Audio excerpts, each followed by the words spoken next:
अब क्या होता है वहां पर कि उस रास्ते से बहुत से लोग आते हैं, 4 सिपाही पैरा लाई दिया, इसको कोई मार नहीं जाए, इस ऋषि को, यहाँ पर ज्यादा भीड़ भड़ाका नहीं हो है।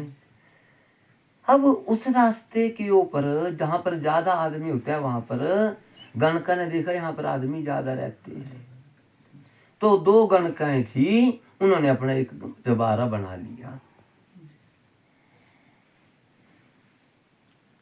अब उन गणकों ने भी चबारा बना लिया। तो जैसे चबारा बना लिया उन गणकों ने वहां पर अपना रहने के लिए, तो उसी से उस कुटिया से और उन गणकों के महल से एक रास्ता जाता था शमशान घाट के लिए। ऋषि जो था वो अंदर बैठ रहा था, अपनी भक्ति करता था। गणका सामने अपने जबारे के ऊपर नाचती थी, गीत गाती थी, ऐसा फरमाती थी। अब एक दिन क्या हो कि एक आदमी भगवान को प्यारा हो गया, और जैसे उसको शमशान घाट के ऊपर ले जा रहे थे, तो बड़ी गणका ने छोटी गणका को कहा कि अरे देख, ये आदमी स्वर्ग को गया या नरक को गया। कन्या साधु कान खड़े हो जाए, बोल किसने, बड़ी गणक छोटी गणक जो बोलिया, भाई देख ये आदमी जो मरा, ये स्वर्ग में गया या नरक में गया। अब साधु जो था भक्ति करने में बैठ गया और भगवान से प्रार्थना करने लगा, इन गणकों को तो तैने बता रखा है कि स्वर्ग और नरक क्या होता है, मुझे तो आज तक तैने बताया ही नहीं। ये प्रश्न भगवान से कर रहा है। लेकिन साधु जो है इस सोच में पड़ा हुआ है। अब ये भी सोचने लगा कि ये गणका जब आई तो क्या जवाब देगा, देगी ये, मैं सुनूंगा इसको। अब वो गणका आई, जैसे 1-2 घंटे के बाद जैसे दाह संस्कार हो गया, तो वो गणका छोटी गणका आई। बड़ी गणका ने पूछा, भाई आदमी कहाँ गया, स्वर्ग में या नरक में? बोले जी ये स्वर्ग में गया। वो तीसरे मना तो उसमें से फंस गया। बे वो इन गणका जो पता स्वर्ग नरक ने मिंजो पता ही नहीं है। मैं तो जोगी हो जुगति ना जाने, उल्टा जन्म फिर आसी। ये चोड़ा तो मैं खराब की, अगला भी खराब करी लिया मैंने, क्योंकि मैं जोगी तब बना पर युक्ति रहा था, मुझे फिर ही पता नहीं लग गया। युक्ति बोला है तरीके को। हमें भगवान ने मनुष्य का जन्म दिया है, मानव का शरीर दिया है, तो मानव का शरीर किसने दिया है कि भक्ति कर, कमाई कर, अपना खरा बुरा पहचान, अपनी हरेक इन इंद्रियों को अपने निग्रह रख, इसके ऊपर दमन कर। दमन का अर्थ क्या है? पकड़ कर। ये हरा मानी से वक्त बोलो भाई साने घर जाने चोरी करा चली जाना है, किसी वक्त बोलो हरा मन फलाने का मित्र चल जाओ, मिलना तो चली जाना, तो डंडा चकने से बोलता रात को चली रहती। कहने का मतलब ये है, हम अगर सनातनी पुरुष हैं तो हमें अपना खरा बुरा खुद पहचानना चाहिए। और अब उसने क्या हुआ आकर के जैसे बोला कि महाराज ये आदमी स्वर्ग में गया, धर्म संकट में पड़ गया वो ऋषि, मतंग ऋषि। यही कहानी मैंने छतरपुर में सुनवाई थी। वहां पर वहां के हरियाणा की जज्जर की जट और वहां के आदमी बड़ी भारी समझदार है, और मैं नमस्कार करता हूँ परमात्मा का समय। भाई इतनी सभा बैठती थी और उतने इसमें बैठे वो विक्रम थे वहां पर, नहीं तो 3 तुम्हें बैठे सारे सुनना कि सब थोड़ी हो पता लगना चाहिए भाई क्या है, हमें अपने अच्छे बुरे की पहचान आगे भगवान करने जो का वाक्य भी थते उठने नहीं आए रही, लेकिन जो शास्त्रों में बात है उसी को बताऊंगा।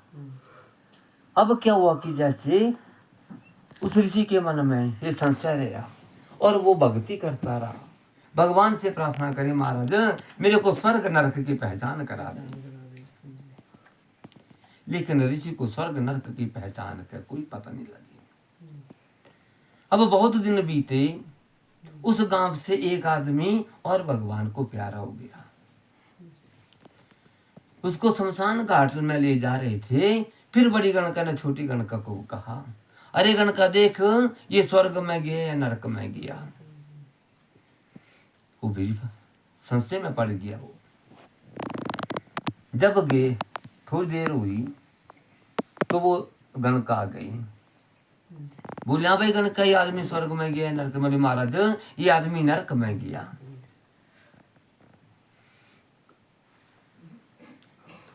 तिन्हें बोले मतंग ऋषियां हुई, ओछी जाति ओछी पाती ओछा कर्मा मारा।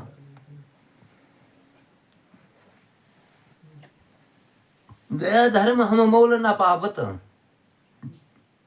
कैसा ये जन्म हमारा। यहाँ जी ओछी जात ओछी पात है तो कुछ सीखे ही नहीं। हमारे से ये गणका अच्छी है। गणका किसको कहा गया? वैश्य को, जिसका कोई इज्जत नहीं है।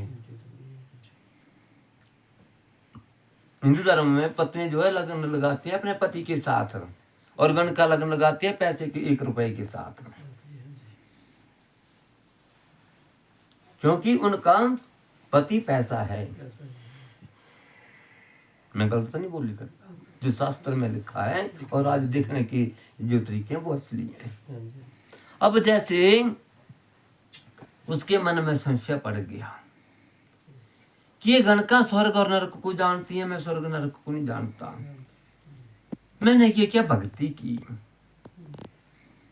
उसके मन में आई क्यों ना मैं इन गणकों से पूछूं स्वर्ग और नरक के बारे में। देखो बहुत इस कहानी बड़ा मोड़ लेगी अभी कि मैं इन गणकों से पता करूंगा कि स्वर्ग और नरक के बारे में, कि स्वर्ग क्या हो नरक है। अब ऋषि धर्म संकट में पड़ गया। क्या अगर मैं दिन में जाता हूँ तो लोग पकड़ेंगे मुझे कि गणकों के वैश्यों के पास जा रहा है, तो मैं दिन में तो मैं जा नहीं सकता। फिर मैं क्या करता हूँ, मैं रात को जाता हूँ, क्योंकि रात में मुझे कोई देखेगा नहीं। फिर मैं गणकों से पूछूंगा भाई स्वर्ग और नरक कैसे जाते हैं। वेद लखे ब्रह्म का ज्ञाता, निरंजन पद को कोई बिरला संत जन पाता है। ये निरंजन पद है, इसको पाना बड़ी मुश्किल है। और ऐसा किया, सारा दिन उसने बड़ी मुश्किल से काटा, क्योंकि जब परीक्षा की घड़ी होती है ना तो 1-1 मिनट कई दिनों युगों के बराबर लगता है। जैसे शाम हुई, सूर्यास्त हुआ, उसने देखा कि सिपाही सो गई या नहीं सो गया अभी। उसने देखा सिपाही सो गई और वो चुपके से उठा और जैसे ही गणका के दरवाजे के पास खड़ा हुआ, दरवाजा खटखटाया, गणका ने वैश्य ने दरवाजा खोला, पीछे से सिपाहियों ने पकड़ लिया। हाँ भाई कहाँ जा रहा है तू? इसका मतलब तू रोज इन गणकों के पास जाता है। और पकड़ा और हथकड़ियां लगाई, राजा के पास ले गए। महाराज ये साधु नहीं है, स्वाधु है। बोले भाई कैसे? बोले महाराज हमने आधी रात को पकड़ा इसको, ये गणकों के मकान में जा रहा था। बोलिया कल 12 बजे इसको फांसी दी जाए। राजा संदीपनी ने आज्ञा करी इसको जेल खाने में बंद कर दो और कल 12 बजे इसको चौराहे के ऊपर फांसी दी जाए। इसको सूली के ऊपर चढ़ाया जाए, क्योंकि संतों को सूली के ऊपर चढ़ाते थे। अब उसको पता लग गया भाई कल सूली पे चढ़ा दोगे। अब क्या हुआ कि उस शहर में ढिंढोरा पीटा गया कि अमुक आदमी को, अमुक अर्थ है कि मतंग ऋषि को कल 12 बजे सूली के ऊपर चढ़ाया जाएगा और सभी जो है उस दृश्य को देखने के लिए आए। और जैसे सारी पब्लिक आई गई तो वहां पर खड़ी होगी, सूली तैयार कर दी, 12 बजे का समय हो गया। अंतिम इच्छा राजा पूछता है, मरने वाले से भी अंतिम इच्छा पूछी जाती है, जिसको फांसी दी जाती है उससे भी अंतिम इच्छा पूछी जाती है। राजा ने अंतिम इच्छा पूछी, बताओ मतंग ऋषि तेरी अंतिम इच्छा क्या है? राजा सोचे से बोलना, महाराज मुझे 2 घड़ी भगवान की भक्ति करने दे, क्योंकि ये संत पुरुष है। तो मतंग ऋषि ने हाथ जोड़े, बोला महाराज राजा जी, मुझे इस सूली पे चढ़ने से, मुझे अपनी मौत से कोई डर नहीं है, भय नहीं है, लेकिन एक मन में संशय है, उसको अगर आप पूरा कर दें तो आपकी बड़ी भारी मेहरबानी होगी। बोले महाराज, बोले हाँ बताओ मुनि क्या चाहते हैं आप, क्या संशय है? बोले महाराज मैं 2 मिनट के लिए गणका के पास जाना चाहता हूँ, वो फोटो मुंह तेरा है। अगर तू ऐसा कर, तू भक्ति के लिए बोल, तू लास्ट टाइम में भी गणका के पास जाना चाहता है। बोले नहीं महाराज, मेरा ये इसके लिए या गणका को यहाँ पर बुला लो। बोला ठीक है, गणका को बुलाया जाए। सिपाही गए और गणका को ले आए। जैसे गणका बोले हाँ आई आगे बोला, कर्ण से बात करनी है। और उसने हाथ जोड़े, हे गणका आओ, ये देखो सूली तैयार है, कुछ समय के बाद मैंने सूली पे चढ़ जाना है। लेकिन मेरे मन में एक संशय है, एक प्रश्न है जिसका उत्तर सिर्फ आपके पास है, वो मेरे पास नहीं है। 88,000 वर्ष मैंने भक्ति की, उस भक्ति में वो जो पता नहीं लगा इस उत्तर का, इस प्रश्न के उत्तर का पता नहीं लगा जिस प्रश्न का उत्तर आपके पास है। गणका ने बोला कहा भाई महात्मन क्या बात है, बताओ सब बात को। बोले महाराज आप स्वर्ग और नरक के बारे में जानती हैं, मैं आपसे स्वर्ग और नरक के बारे में पूछना चाहता था। क्योंकि जब पहले एक आदमी भगवान के घर गया था तो बड़ी गणका ने आपने बोला छोटी गणका को कि जाओ उसको देखो स्वर्ग में गया या नरक में गया। तो उसने कहा कि स्वर्ग में गया। कुछ समय बाद जब दूसरा आदमी भगवान को प्यारा हुआ तो आपने फिर भेजा इसको कि जाओ देखो ये आदमी स्वर्ग में गया नरक में गया। तो इस गणका ने कहा आपके साथ कि ये नरक में गया, आपको स्वर्ग नरक के बारे में पता है कि स्वर्ग को कैसे जाते हैं नरक को कैसे जाते हैं, ये मैं आपसे सुनना चाहता हूँ। बोले इतनी कर बात है सिर्फ। बोले महाराज इतनी कर बात है, अगर आप मुझे बता देंगे मैं बड़ी हंसी खुशी से सूली के ऊपर चढ़ जाऊंगा। मुझे अपने मरने से कोई भय नहीं लगता है, क्योंकि मैं संत पुरुष हूँ, मुझे और किसी चीज का कोई प्रयोजन नहीं है। बोलिया गणका हासी। उन्होंने बोला साधु तू तो खोटी बुद्धि का है, अपने राजा जो तुझे सूली के ऊपर चढ़ा रहा है इसकी तो बुद्धि भ्रमित हो गई है, इसकी तो मति मारी गई है।